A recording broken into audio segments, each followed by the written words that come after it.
नमस्कार विद्यार्थी मित्रांनो, मी Swapnil Chintamani, director Chintamani institute of science Pusad या ठिकाणी आम्ही गेल्या 15 वर्षापासून वर्ग 5वी ते 12वीचे क्लासेस रन करतो आहोत, ज्यामध्ये मागच्या 7 ते 8 वर्षापासून 11वी 12वी ज्यामध्ये नीट, JEE व CET हे एज्युकेशनसुद्धा आम्ही देत आहोत। नुकतेच नीट 2025चे निकाल या ठिकाणी लागले आणि त्यामध्ये धक्कादायक चित्र असं होतं की मागच्या वर्षीपेक्षाही यावर्षी विद्यार्थ्यांच्या मार्कांचा जो स्कोअर आहे हा कमी होता।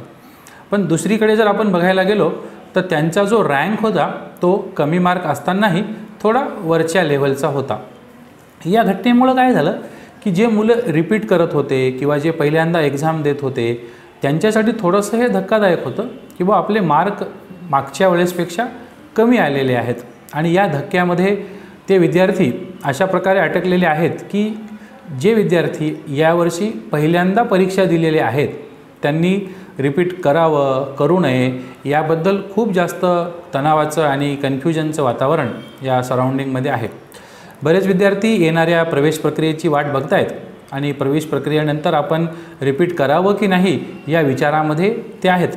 पण यावर मी त्यांना असं म्हणेन की जी ॲडमिशनची जी प्रक्रिया आहे त्याला खूप वेळ लागतो, ते तोपर्यंत आपण आपला वेळ वाया न जाऊ देता एका नवीन जोमाने आपण या सिलेबसला शिकण्याची पुन्हा एकदा सुरुवात करावी आणि मग त्याच्यानंतर जर आपल्याला इच्छित ठिकाणी आपला नंबर लागला असेल तर नक्कीच आपण त्या ठिकाणी प्रवेश घेऊ शकता आणि त्या कॉलेजला आपण जॉईन करू शकता।